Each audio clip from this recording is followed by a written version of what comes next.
చాగంటి సోమయాజులు గారని ఓ మహానుభావుడు ఉండేవాడు. ఆయనకు ఓ కూతురు ఉండేది, ఆవిడ పేరు తులసి.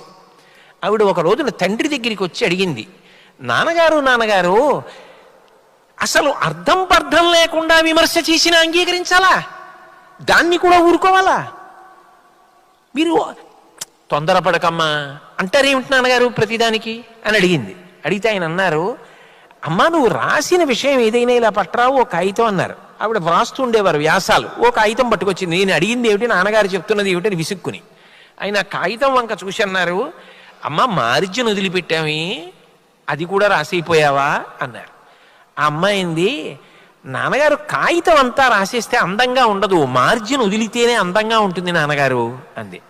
అమ్మ కాగితం మీద 10 వాక్యాలు వ్రాయవలసి వస్తేనే మార్జిన్ వదిలేవే, జీవితం అందంగా ఉండాలన్నా మార్జిన్ వదలాలమ్మా. అక్కర్లేని విషయాలు నీ మీద అన్నవాళ్ళని వదిలేయడం కూడా